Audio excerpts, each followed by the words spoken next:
Welcome to Love and Relo, the voice of the relocation industry. I am your host, Ben Cross, and I am blessed and extremely honored to have two fantastic leaders in the moving industry with us. We have Miss Monique Riddick, who is the Federal Motor Carrier Safety Administration Chief of Investigations. That is some serious business right there. Okay. And we have Katie McMichael, who is the AMSA Director of Government Affairs. How are y'all doing today? Good. All right. Wonderful. And so today we're going to be talking about moving scams and how people can protect themselves and what types of scams we find most common out there. And I just wanted to welcome everybody to the show and really quick, kind of maybe just start us off a little bit. We're going to let some people kind of filter in, and we're going to give some shout outs to some people. And if you're coming in right now, go ahead and leave a comment. You know, maybe hit that heart button or hit that like button, and we're going to give you a shout out in the comments. But as people start to come in, can we just really quick, maybe Monique, would you lead us off and just tell us a little bit about yourself and your organization, if you don't mind? Yes. Again, my name is Monique Riddick. I am the Chief of the Commercial Enforcement and Investigations Division. The commercial enforcement side of my division actually is where the household goods team resides, and they are the ones that are combating moving fraud, overall providing education to consumers so that they can make informed decisions about movers and to understand their rights and responsibilities. Fantastic. My agency is, do you want me to talk about FMCSA? Yes, please, because I think there's some people, like I know what the FMCSA is, but some people hear that and they're like, what does that mean? So if you don't mind, please do. Yes. FMCSA stands for the Federal Motor Carrier Safety Administration. Our mission is to reduce crashes from large trucks and buses. We regulate the interstate transportation industry, primarily with motor carriers, brokers, freight forwarders, those type of entities that we regulate. Within FMCSA, even though our mission is to reduce crashes and fatalities from large trucks and buses, we also have a consumer protection mission, which falls under commercial enforcement, which is part of my division name, and the household good team is the team that implements that program. So all it is, and let me know if this is correct. So all moving companies, as well as freight transportation carriers, are all licensed through the FMCSA. Is that correct, Monique? Yes, if they regulate, if they're doing transportation or operations interstate. This also includes hazardous materials intrastate. We also regulate them. Okay, fantastic. And then, Katie, we've had you on the program before, but welcome back. Thanks. And in this actually conversation, I have to thank you because this conversation and this introduction to Monique, was due to you and our conversation that we had several weeks ago. Mm-hmm. And Katie, would you mind just telling the people who might have missed that just a little bit about you and your organization as well? Yeah, sure. So I'm the Director of Government Affairs at AMSA. So I sort of handle the overall government affairs, really anything that touches government. So I do all the lobbying. So I deal with the House and Senate and, trying to get things in legislation. And then I also have the pleasure of getting to work with Monique and her team and everybody else over at FMCSA on kind of the more technical matters. And especially, this was a little bit before my time, but the Household Goods Working Group, which was, I think, right before I came on, was, I think, a really great collaboration between FMCSA and the association. Awesome. And so tell us if you don't mind, Katie, just how does AMSA, the American Moving and Storage Association, work hand in hand with the Federal Motor Carrier Safety Administration? Yeah. So what we really strive to do is take all the what I do is try and take all the input and feedback that I get from all of our AMSA members of what are the trends that are happening in the industry, what are the kind of common complaints, concerns, whatever it may be. And then I take those and then I work with FMCSA or work with Congress to what's the best way to either solve it, address it, or just kind of work on it overall. Okay, and fantastic. And before we get started, Monique, we have lots of great questions for you. I'm very excited to hear from you and hear your experiences and hear your insights. I want to check in with all the folks who are watching us and who have, kind of left some comments already. And if you're watching right now, make sure to hit that like button, leave a comment, give your company a shout out, leave a question as well for Monique or for Katie. Would love to take some questions. I'm also going to put an audience poll up as we go through and we give shout outs. I'm going to put an audience poll. Do you have a moving scam story? I would like to hear this. If you have either yourself personally been exposed to a moving scam, if you are in the moving business and you've had customers who have been scammed, if you work for a relocation management company and you have transferees that might have gotten a lump sum and went out into the open marketplace and chose an internet broker or something of that nature and got scammed, please leave it in the comments. Love to hear those stories. Unfortunately, it does happen all the time, but I think we can learn if we kind of collaborate. So I'm going to go through and give some shout outs to some folks here. Lynn Greenberg, hi all, checking in from New York. Pivot app, what's up, Lynn? Victoria McCullough, welcome everyone. Victoria from the DF Dub. Hey, Victoria, good to see you. Sandra Clary, hi all, Alexandria, Virginia. Oh, DC land. All right. Now, Monique, are you in the DC area? Yes, I am. Fantastic. And so are you, Katie, right? Look at that. All right. Fernando Donadon, hello all. Cheers from Brazil. We got a Brazilian mover here. And now, Monique, you don't have any responsibility for these crazy Brazilian movers, do you? No, I do not, but we do collaborate with the Federal Maritime Commission, who actually handles international moves. Okay. All right. Well, let me just put Fernando on your radar then, okay? Because he's a wild one. Ryan Woodtroba, happy Monday from upstate New York. Hey, Ryan. Good to see you. Susan Myers checking in from DFW. Excellent. Mitch from the Netherlands. All right. We got some Dutch folks in here. Casey Gale checking in for PC Housing in San Diego. Jack Jampel, like the way you slipped in lump sum. Haha. So Jack Jampel is a corporate mobility manager from Stryker Corporation. He's going to be on Thursday.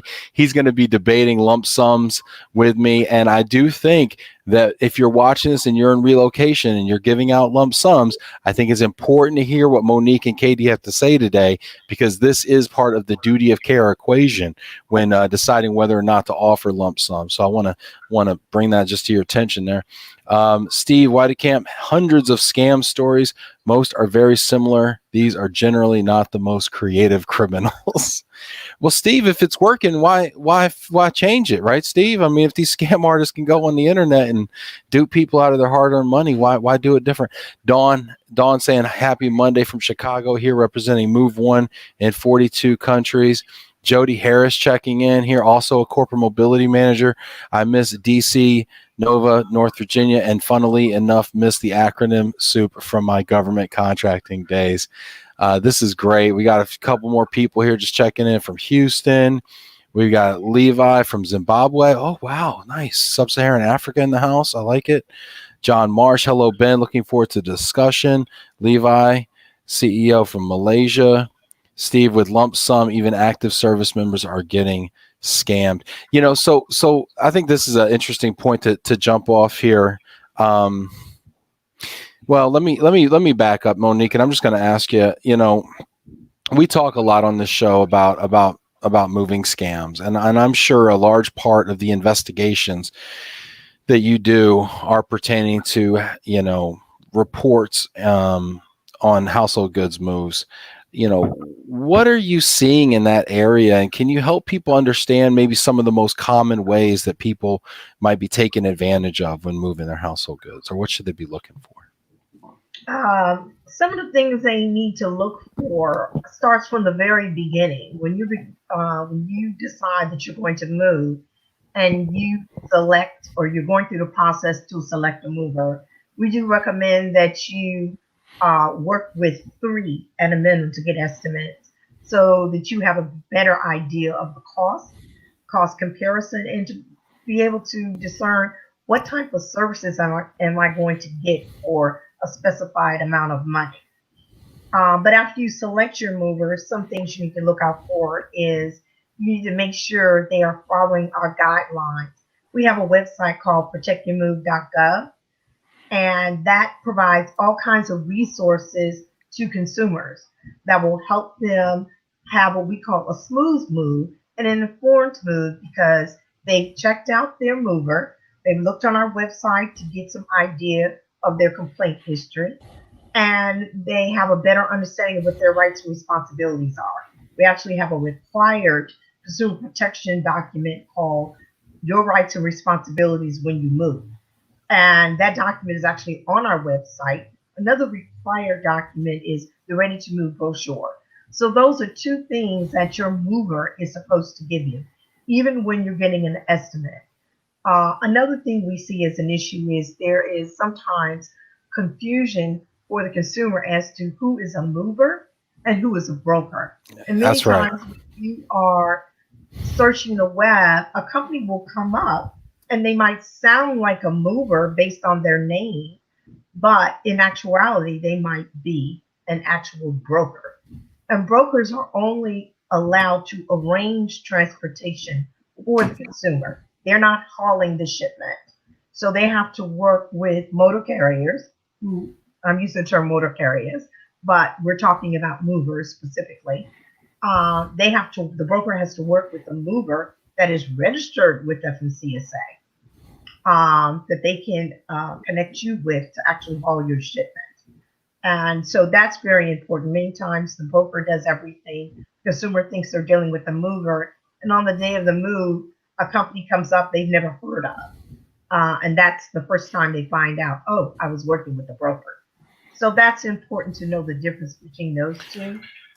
Just to reiterate, a broker arranges transportation. The mover is actually going to haul your shipment.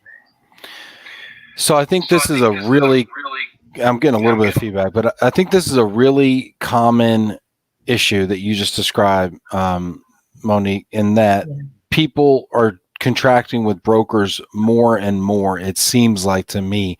And it seems like it's very hard when you go on and you get a quote online, or maybe you put your information into a website that might be an aggregator for moving company leads. And then they sell that lead to a broker who operates some sort of a boiler room or little mini call center. And they call you over the phone and they say, oh, okay, Miss Riddick, I got a truck in your area right now, and I'd love to save you an extra $500 if you just, put a deposit down with me real quick, And what do you got? Oh, you got a dresser? Oh, great. Okay, cool. $500 move you to California, and how would a consumer ever know if they were dealing with a mover or a broker? Well, one of those ways is to go to our website. You want to check whoever you're entertaining that you're actually might be considering to move your shipment. You need to go to our website, protectyourmove.gov, to check the status of this company. If on the website, you can find out if they are a broker or a motor carrier. And when I say motor carrier in this, as it relates to household goods, I mean the mover. So you can look at their complaint history. You can find out other information about them, about their registration. So that's one of the things you can do. You can go to protectyourmove.gov to get some basic information on the company. And that is worth doing when you are planning to move interstate. Because these moves are not just $500 moves. These are moves that cost thousands of dollars. And so to do your due diligence as a consumer, please go to protectyourmove.gov. I also love, what I tell my friends to do? I tell them to go Google Safer FMCSA and do a lookup, Yeah, Safer is also one of our databases that you can go to. No doubt, you can go to Safer. It's just that the information is contained on Protect Your Move. You have the basic registration information that Safer would have, but you're not going to have all the other resources that we offer on Protect Your Move. And you're not going to have the complaint history on Protect that you'll find on Protect Your Move. Safer's not going to have that. Right. No, that's a great point. Yeah. You know, what I do is when I go on Safer, I just look up and see, all right, does it say carrier or does it say broker? And right off the bat, I know who I'm dealing with. The other thing that I think is interesting, and I think one of the kind of loopholes, and Katie, I'd love to hear your thoughts on this as well, but I think one of the kind of loopholes is when we look for complaint history, right, which all of us as consumers, we go on to Yelp or we go on to Google or Facebook or whatever to see what ratings people have, you know, before we do business with a company, whether they're a mover or a painting company or whatever. And we look at those reviews and we make a determination whether we want to do business with them. And if we see that they don't have bad reviews, or maybe they don't have any reviews, we assume no news is good news. But a lot of these companies, in my opinion, and you could tell me if you see this as well, Monique and Katie, is that these companies who are brokers will make a name up, sell a bunch of moves, and then have some bad things happen, not stand behind their service, and then they'll just close the name down and they'll start a new company. Yes, reincarnation is a big problem. That Reincarnation, I love it. Yeah, that's the term, or chameleon carrier, where they, you know, certain things happen. Particularly, we might be, they might be going through civil penalties, that type of thing with FMCSA. So they close down business and then reincarnate using a new name and other information. I mean, this is a problem that we have as an agency. We are working very hard to combat it. We really are. We have a new database that does a lot of cross-referencing of information when new applications come in for to register for registration authority. I would love to, Katie, go ahead, please. No, I think too, that's kind of where Monique's point she made earlier about that information at the beginning is, that's kind of where, in talking to other associations and kind of digging into this deeper, the point she made about it's from that initial onset of making sure consumers are educated from the beginning of here's what to expect. Because when consumers know what to look out for, they sort of know to look, I need to look past the reviews. I need to dig a little bit deeper. And that seems, I think, to be helpful. So I know that's something that AMSA specifically is going to try and really tackle over the next couple months and year, is how do we actually touch people from the very, very beginning, not, you know, mid-process or even after you signed a contract, but before you've even signed a contract, because that's, you know, that seems to be where people, they realize things it's a little too late. Right. That's why I keep reiterating protectyourmove.gov, because that website has so much information and resources. We have a moving checklist. We have information about where you can check the complaint history. You can check whether or not they're registered with us. Yep. That type of information, in addition to other resources that we have to help consumers when they're trying to make a decision about a mover. Going to our website is very helpful. And I like that your website has definitions too of common moving terms, because consumers, you know, they don't know what a bill of lading is or an estimate or order for service. So it is nice that your website kind of lays some of those terms out for people to be able to actually understand what that means. Right, that's correct. For example, an estimate must be in writing. So if you're getting something just over the phone, that's not according to our regulations. An estimate must be presented in writing. So if they send it to you via email, that's fine, but it must be in writing. It's not something that's taken verbally over the phone by you. Right. So it must be in writing. In the event that you have selected your mover and they decide on the day of pickup, this is how the scam can start. On the day of pickup, they arrive at the home and decide you have more things to move than were estimated, that they have already written on the estimate. So at that point, and that's also on the bill of lading, that the bill of lading is considered your contract for the move. And it's a required document that you must be given. Just like the estimate is a required document, another document called the order for service that locks in your price. So there are different documents that are required to be given to you as a consumer when you have contracted with a mover. But sometimes at the day of pickup, the mover tells you you have more things to move, and then they revise the estimate, and then it's not revised properly.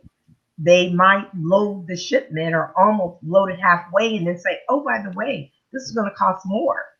And those are some of the red flags that that if something like that happens, those are things that you need to make sure if they are revising the estimate, they're doing it because you actually have more goods than you told them initially or when they came out to do the survey. And whatever price is agreed upon, that must be done before they start packing or loading the shipment. So there's no, they're halfway done with loading your truck and they say, oh, it costs more. Well, that's not according to our regulations. That's in violation of our regulations. So they're going to our website, protectyourmove.gov. The rights and responsibilities when you move document is there. And so is the ready to move brochure. Those are documents that you get ahead of time from the mover or the broker, whoever is beginning to prepare your estimate for you.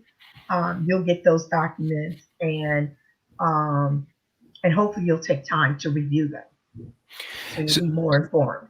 So I agree with everything you said. I think that there is, and man, we've got some great questions coming up. I want to get to all these questions. So keep those questions coming. I promise we will get to all of them. We will have time for all those questions. But I think, Monique, you say some things that are really interesting, and I agree with all of them. I think they're all really important. But I also see kind of loopholes in the process where I think these brokers really stick it to people, right? And so, if I tell you, because customers also, there's a saying, right? Buyers are liars, right? So if a customer, if somebody asks me how much stuff I got, I say, I don't got much stuff. Don't worry about it. And they say, oh yeah, no problem, sir. You don't got much stuff. No problem. I'll quote you on this dresser and this bed, and that's about it. And here's going to be $500. And then, I get out. Well, gosh golly, sir, you have a lot more than not much stuff out here. The new order, the new order for service to the new bid is going to be $5,000, not $500, and sign right here, or else I'm not taking it. And now as a consumer, I'm like, well, gosh, my house is closing at 5 p.m. today, and if I'm not out of it, I'm in breach of contract, and whatever else is going to happen, or I owe another month's rent, or whatever, right? So I don't have much of a choice at that point, And so, yes, ma'am. Well, and your scenario before I comment.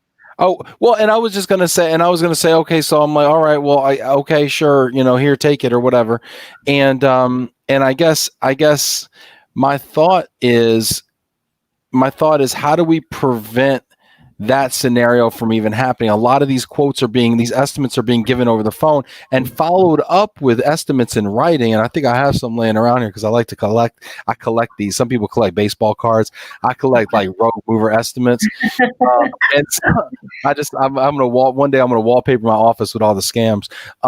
But I think that, they're followed up with an estimate in writing for that $500 to move that bed and that dresser, but then they come back and they say, well, that was for 500 pounds for $500. You have 5,000 pounds, so now it's $5,000. And I think that the feeling to the customer is very similar still. And I guess I would just be curious as to, is there a way that we can close the loop on that process?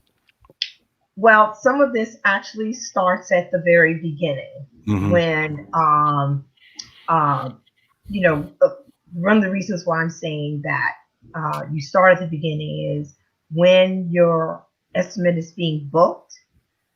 If you're within 50 miles, that's according to our regulations. If you're within 50 miles of the carrier that's hauling your shipment, they're supposed to come out and do a physical survey. So, number one, if you're within 50 miles and they do a physical survey, they should have a better idea of what you're actually moving and can prepare an appropriate estimate. Yes, ma'am. 100% agree with you.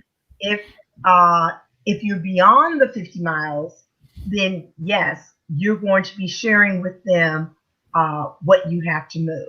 Some movers are using certain types of technology with their consumers to, have a view of what's being moved. But other than that, yes, you will be talking with them by phone more than likely, or preparing an inventory online for them with what you have to move. And the consumer has to do the very best that they can to prepare that information. But once they get to the pickup, they've already gotten their estimate. There's a bill of lading there that's outlining all your charges, things of this nature that will include what the cost will be at that point. If they say then at the very beginning that you have more to move and you realize you have more to move, then they need to revise the estimate right then before they start loading the shipment.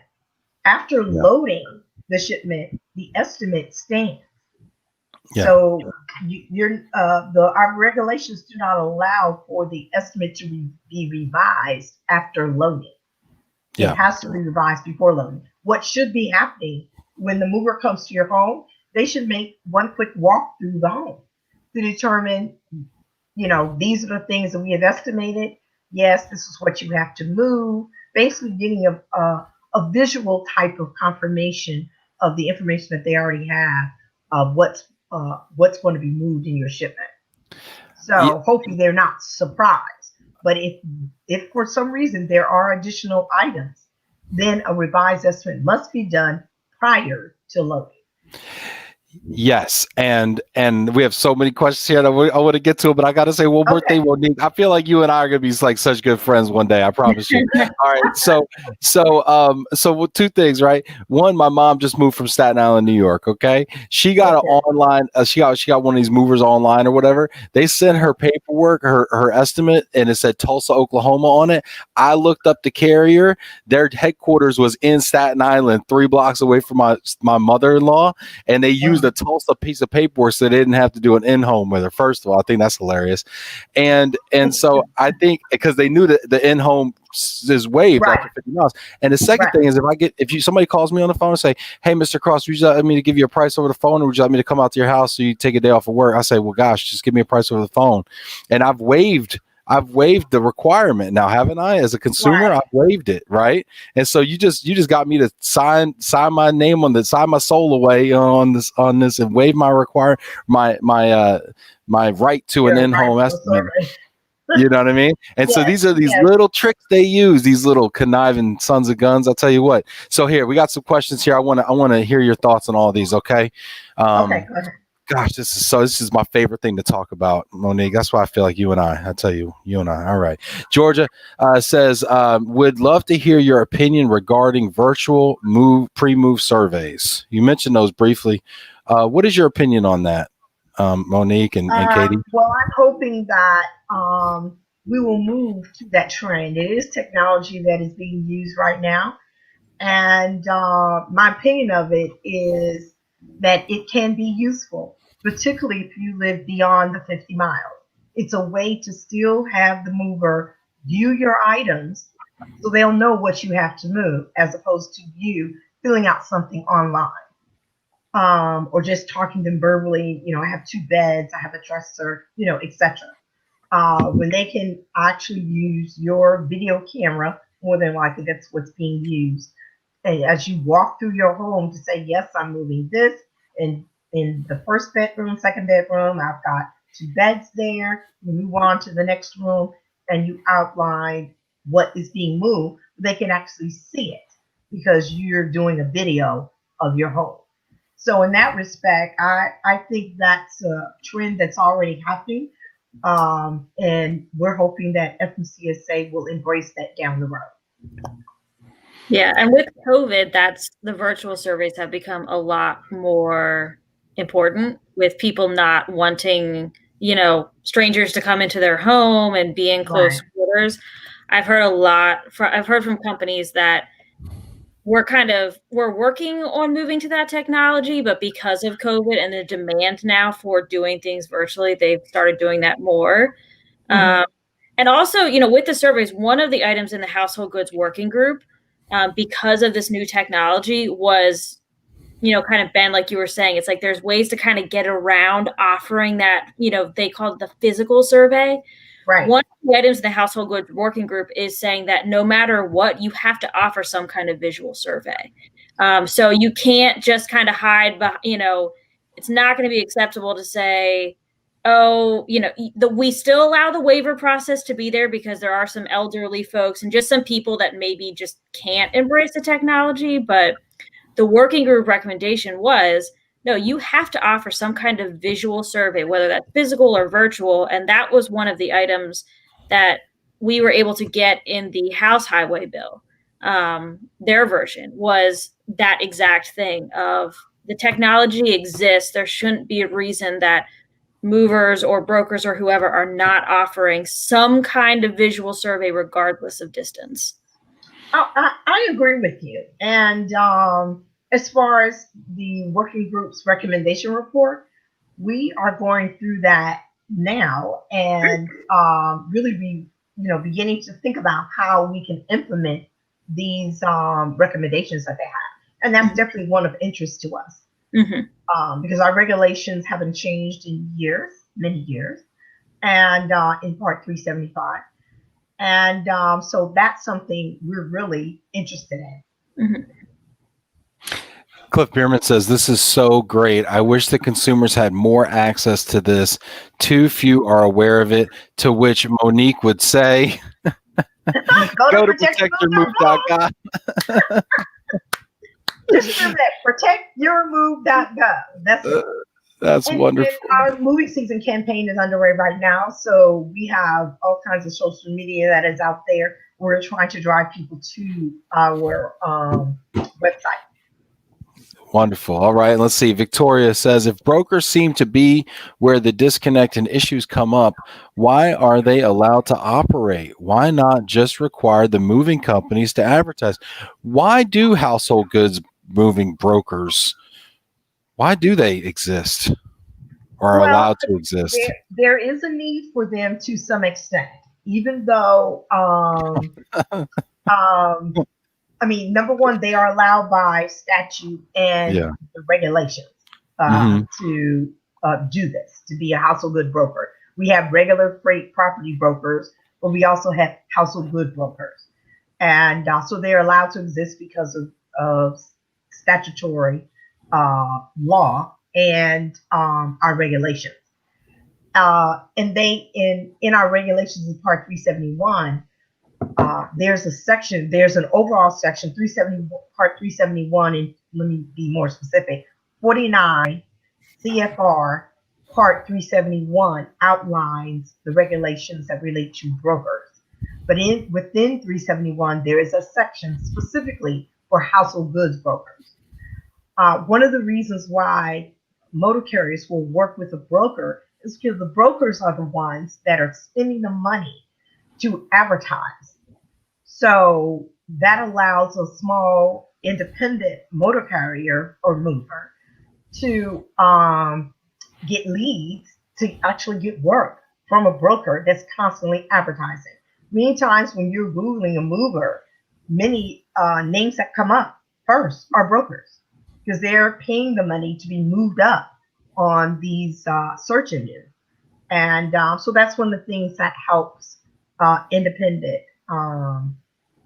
movers very much in that regard. So that's one of the reasons why they're still used. I think you bring up a fine point.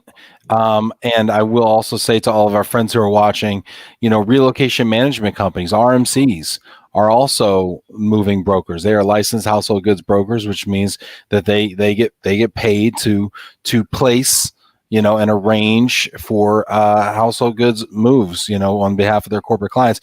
In that case, they do add a lot of value. I think there's two classes of brokers. There's brokers that add value, and then there's brokers that don't add value.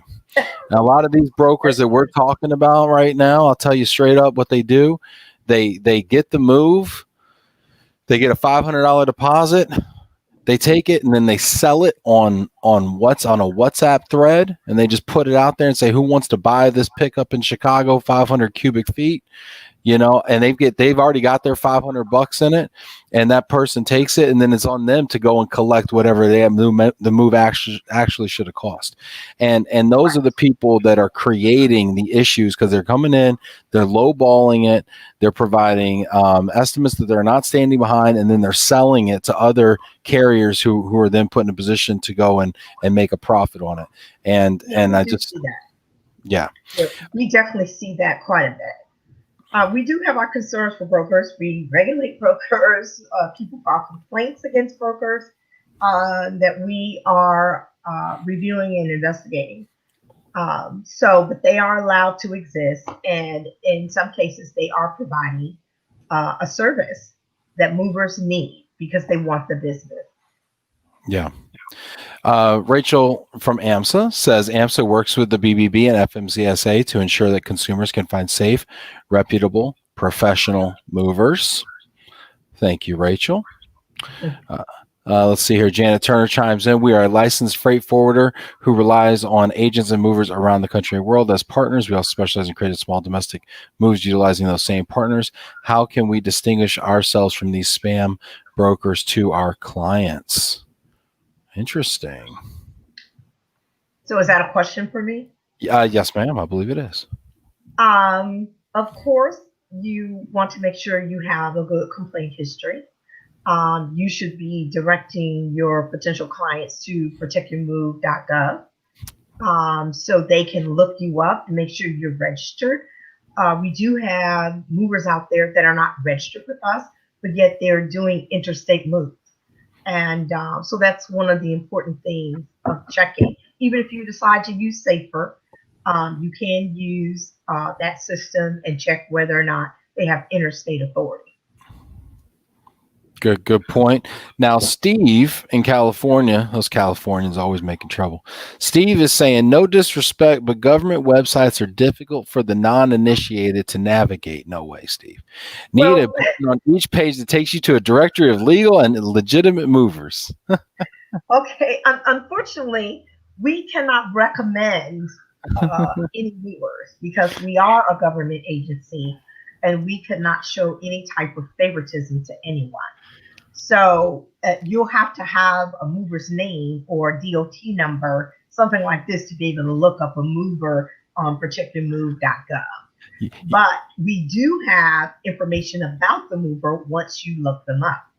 So that information is public information. It's information you might see as far as registration is concerned and their safety status. You can find that on Safer hold on a second. My earplugs fell down. Yeah, Steve, you should go to your state association and see if they can give you a recommendation on a mover. That's what you should do. That's always good. And we do have resources as far as state resources on the website. There you go. So nice. You can go to your state and we have a list of resources, some of the trade associations within the state that are on our website, protectyourmove.gov. So we got some great point, by the way. We got some great. Can I add one more thing, Ben? Of course you can. It's your show. We just updated for this moving season campaign our Protect Your Move website. So it's easier to navigate.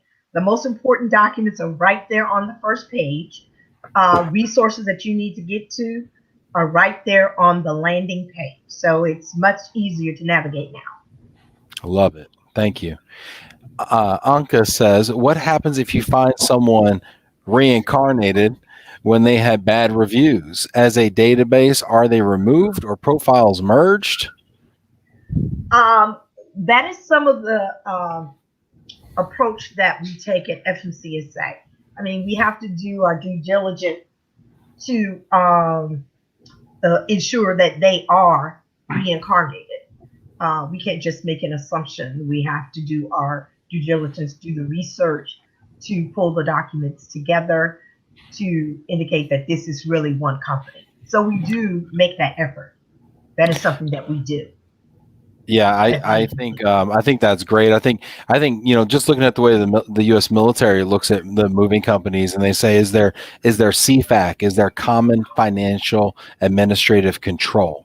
And if there is common financial administrative control, i.e., Ben Cross owns ABC Moving Company. Ben Cross has a piece of DEF Moving Company. And back in the Right. day, Ben Cross had Acme Moving Company. We know what kind of a dumpster fire that was, you know. So now we kind of merge this gentleman's reputation over here, who has a known history for taking the money and running. You know, I think that would be a lot of fun. That's what that would be. There's a lot involved in that process, but that is something that we do. Legal gets involved, the field, that's where our investigators are. They're doing their due diligence to investigate and provide all the information to document what they are suspecting is the violation. So it's a joint effort with legal and the field investigators to pull these records together. So Rachel has an option, a solution. Oftentimes rogues will use similar or other same names as our members. This remains an ongoing challenge. Not sure how we address it. Perhaps something we can work with FMCSA to fix this. I got a fun story. So, you know, you make a great point, Rachel. There was a gentleman last week who was arrested in Florida who actually went out and got $3 million of PPP loans, who was running an online moving broker, who then turned around and bought a Lambo. Or no, was it a Ferrari? It was a Ferrari. Yeah, Bought a Ferrari. Okay. And he got arrested, and it come to light he owned like 3 moving companies, and one of them was called Unified Relocations. Well, which sounds a lot like, you know, United, right? And they do this on purpose, you know? Yes. And I got intentional. That is intentional. Many rogues will use names that have a great reputation, and they'll use a similar name. So when they're talking to consumers, they think, "Oh, we're talking to United," when they're talking to Unified. Yeah.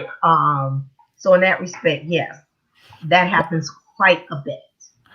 I mean, last thing I need is Brian Cross starting a podcast or something, just messing up my good name over here. Let's see here.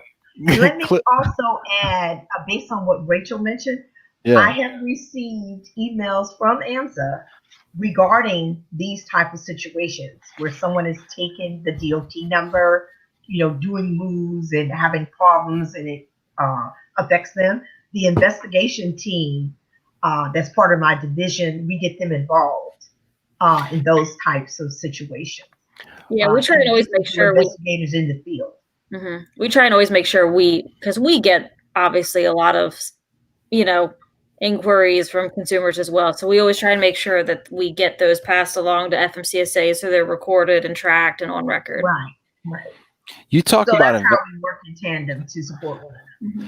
You talk about investigations. Let me ask, Monique, is there an opportunity for a concerned citizen to volunteer to help investigate these folks? I would love to. Can I be deputized? Can I get a little gold star and I go out like it'd be like sheriff in Detroit, you know, and come out here and start busting these folks? Because I tell you what, I come across them in the course of my business. I come across these folks on a weekly basis.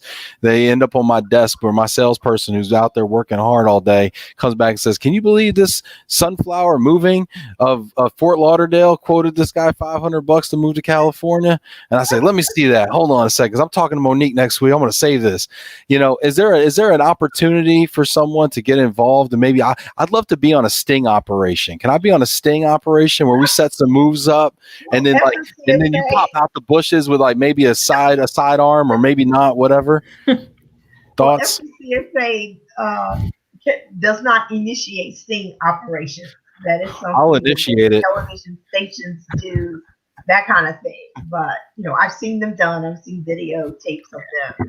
And they have proven helpful, and then opportunity to educate consumers of things to look out for. So, yes, I would like to add that we do have the opportunity to add state enforcement partners. We have a partnership program, a House of Good State Enforcement Partnership Program, where agencies across the country can join our partnership and help us enforce our regulations in Part 375. This is based on the legislation called Safety Lou, which allowed us to have attorney general offices and agencies that have the purview over household goods within their state to partner with us to enforce our regulations and statutes. So we do have that, and we have some state partners. So like, how can I help with that? Like, is it law enforcement agencies, or can it be like the state moving association that partners, or what types of partners are you looking for? These are really state agencies that have the purview over household goods within their state, meaning they have the regulatory authority within their state over household goods. And those are the type of agencies that can partner with us. So in Michigan, MDOT. Okay. Michigan DOT. Sorry. Yes, ma'am. Yes. Okay. That's good. That's good to know. All right. Man, I love this idea. Okay. This is great. This is wonderful. We have some more folks here talking about fake reviews on other sites are a danger. Right. Yes. I remember a mover who actually owned a website that claimed to be a separate consumer review site. Yeah, I mean, we do run across reviews that are not legitimate. So that's something consumers have to be aware of.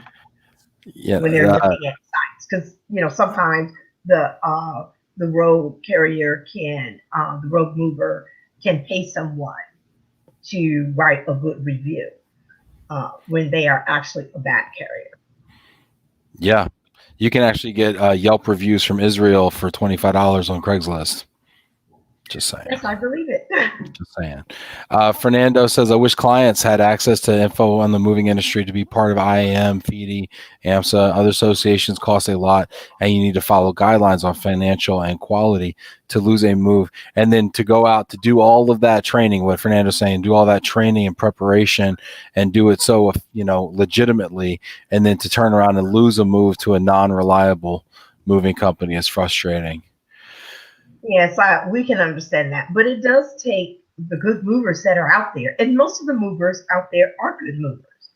It's only, there's a small portion that do wreak havoc, I could say, on consumers. But the majority of consumers, more than majority, I'm not talking about just 51%, more than that, probably 80% of the movers out there are good movers. Yeah. The consumers, they're the ones that have to make sure they do more due diligence so that they can select a good mover when they're in the process. Price is not the determination. Many people view estimates, and when they compare three, they go with the lowest estimate. And the lowest estimate does not mean you're going to get good service. Sometimes it benefits you to pay the higher price when you can verify a company's service record and whatever you might find on our website. Yeah.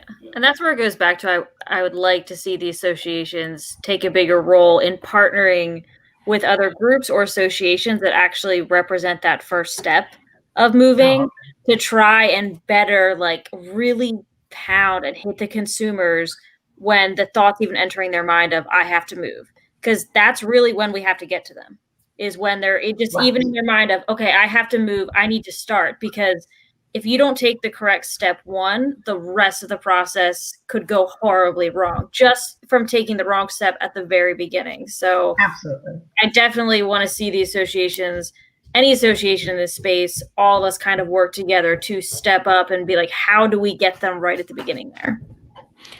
Right, that's true. A lot of this has to do with the sales team that the mover has, because the sales team knows everything about the family that's moving. They know when you have to leave your job, when you start your new one. They know what's going on in your life. I have to leave on X day because I have a home that I'm vacating because someone just purchased my home, or I have to be out of my apartment by X day. The salespeople know quite a bit, and in that regard, they can be your best friend during that time, or your worst nightmare as soon as the day pickup arrives. So, as I'm saying, the more information a consumer has, the more they can be educated about this process, can really be helpful to them and allow them to have a good moving experience. Good thoughts. All very good thoughts here. We got about 10 minutes left here. So if you have any questions for Monique or for Katie, these are some phenomenal ones. We got some great stuff here. Michael Bilodeau says, what about presenting a video of goods to be moved within the 50-mile threshold? Wouldn't this be acceptable if the mover accepts video and prices accordingly with a binding price according to the contents of the video? So basically saying a video survey, wouldn't that be acceptable? And I am not in a position to commit to that because it's not part of our regulations at this time. But that is something that the Household Goods Consumer Protection Working Group presented. And as I mentioned earlier, we are reviewing that because we feel favorable about that type of process using that technology. I'm not able to say that's acceptable today because it's not part of our statutory or regulatory information.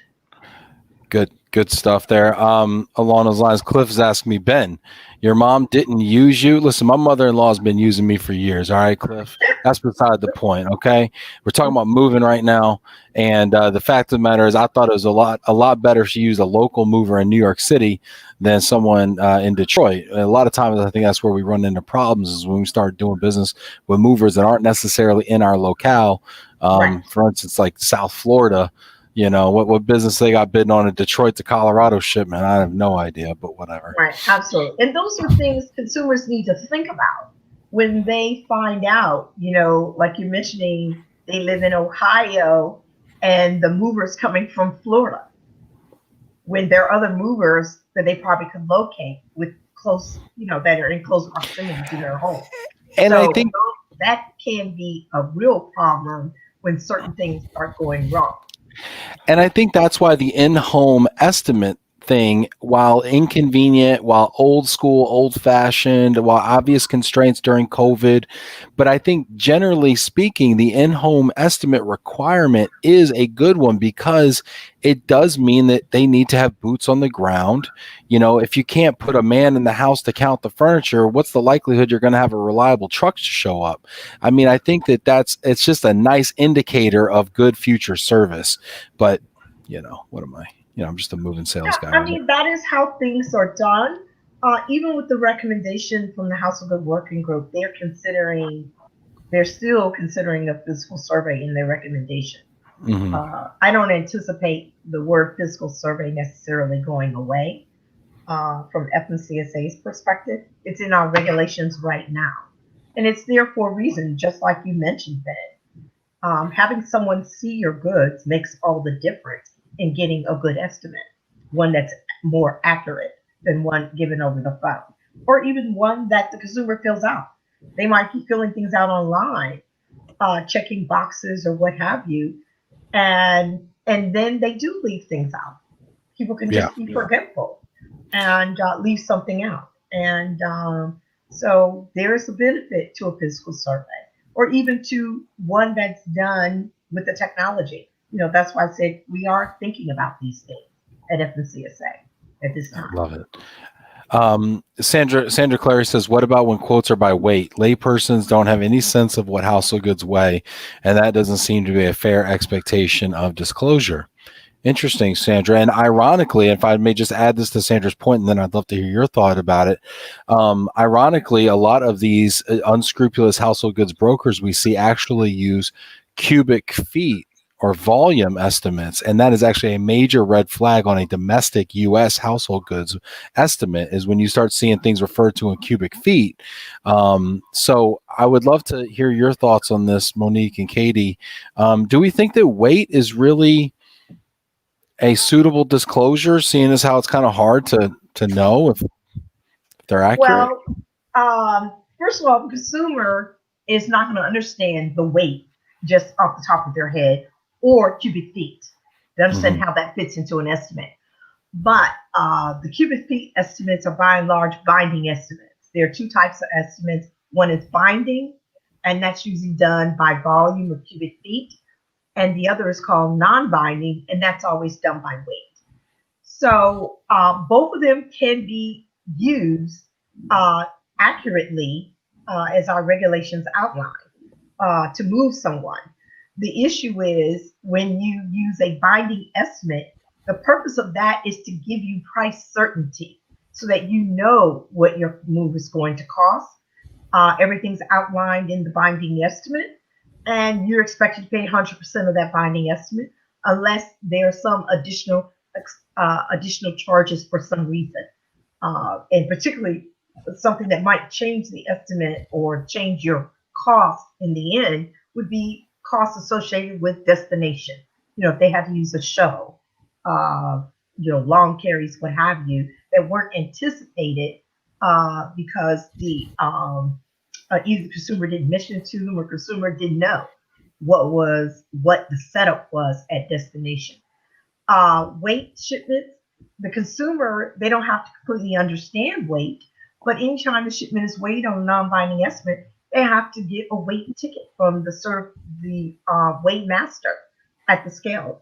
So if there's a question about the weight, the consumer can ask for a reweigh, and they can view the weight tickets. So they can see what the shipment weighed before the shipment was on it, and what it weighed after the shipment was on it. There will be 2 weight tickets for each shipment. And they can be present for the reweigh to make sure all 4 of those wheels are on the scale, and they don't have a big old box of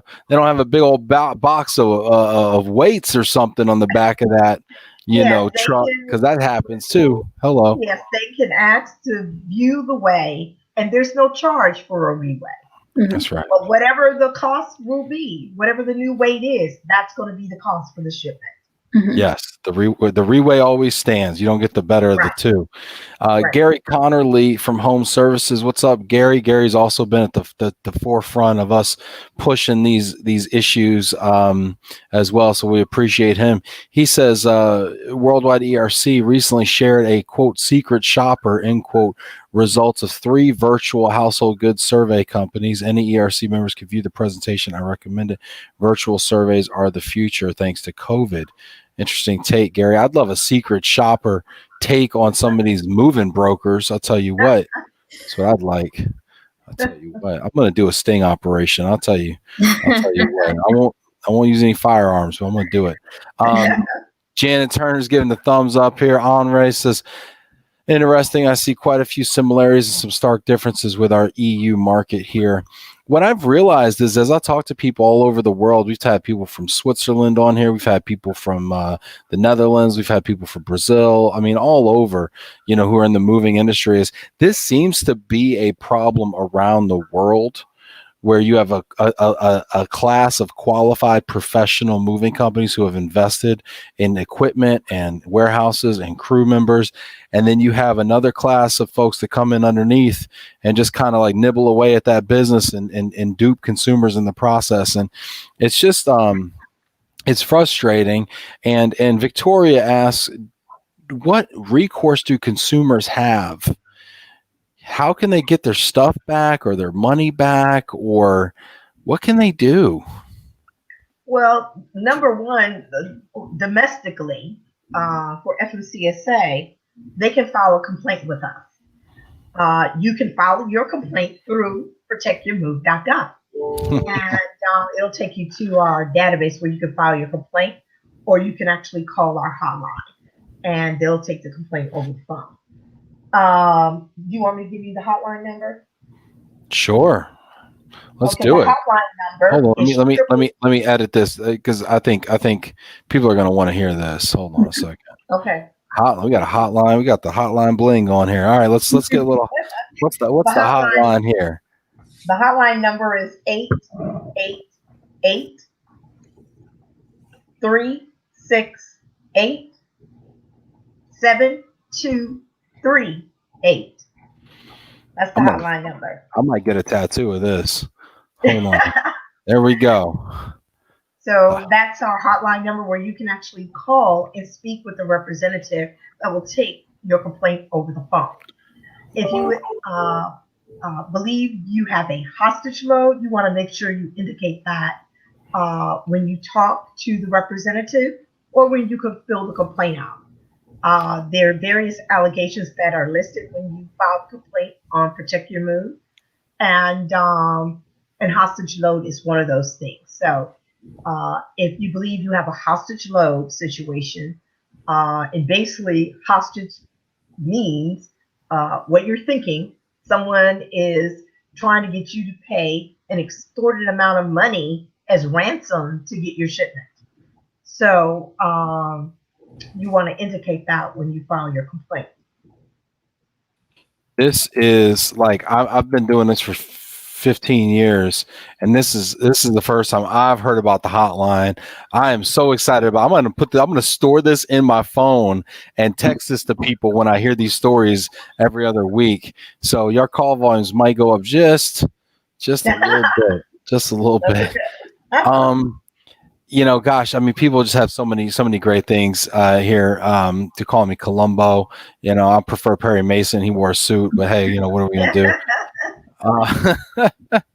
We got people asking, is AMSA consider PSAs during peak season? Katie, what types of public relations things, public service announcements is AMSA doing or have they done? Yeah, I know Rachel Peretz in AMSA. She works, especially this year, she's been working a lot with Better Business Bureau on some things. They just released a pretty good study on kind of the moving scams and what you can do. So I think she's been trying to partner with some of those, places where you go to look for reviews and things like that, because that seems to be where that consumers are going there to look for things. So I think there's always room for improvement and that we can, do better on some of that. So I think you'll see some new stuff in the future. Okay. Awesome. Rory's checking in. Good afternoon, everyone from Many Moves in Broadview, Illinois. Rory, let's go handle these brokers out here, Rory. I'm going to enlist Rory. I'm going to deputize Rory in these sting operations. This has been a lot of fun. This has been super educational. Monique and Katie, I'm going to ask you each for kind of a closing thought or a last word for the viewers out there. Would you care to share anything as a final thought, Miss Monique? Let's start with you.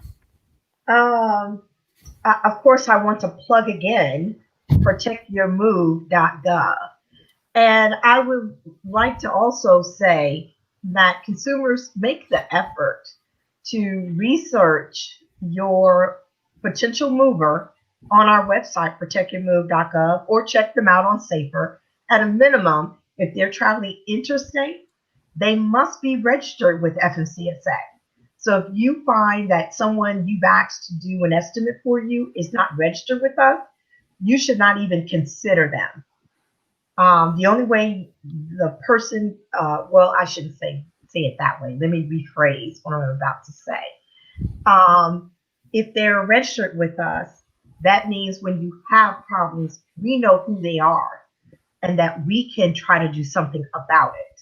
If they're not registered with us and they just kind of float off in the night, that's going to be very difficult for us to do something. So being registered with us is very important. All right, so check them out. Make sure you do that. Make sure you check that at a minimum. Mm-hmm. Wonderful.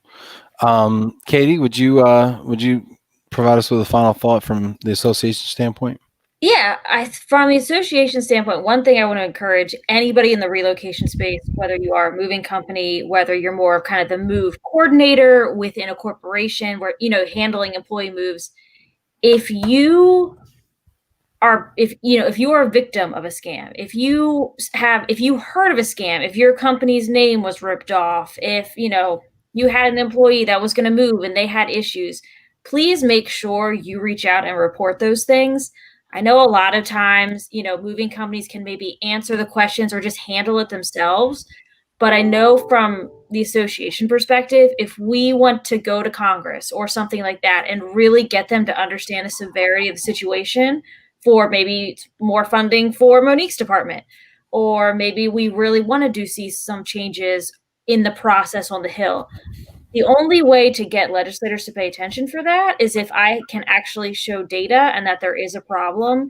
So please don't hesitate to reach out and let us know when you've heard of a scam, when your company has been involved, an employee, whatever it is, because the more information we have, that helps us make, I think, better informed decisions on okay, what changes do need to happen in regulations? What laws, do we need to think about? Maybe we need to change our approach and how we deal with these guys. We can't do that unless we know what's actually going on in the industry. So I would say, please, and feel free, reach out to me directly. Let us know these things so we can track them and make better decisions when we're advocating for the industry. Wonderful. Thank you, Katie.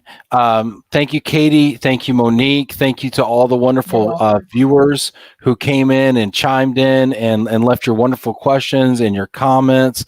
I really appreciate you all. I hope you all are staying safe. I hope those of you who have the opportunity to counsel employees who are moving or who are people who write policies about moves, think about the risks out there of letting, these folks go into the public marketplace without any types of counseling around it. So I would encourage everybody to use this lovely website, protectyourmove.gov, and also go ahead and store this hotline number in case a friend needs it. You're going to be looking for this number in 3 months. I guarantee you right now. Okay. Anyway, thank you so much, ladies. I really appreciate you being here.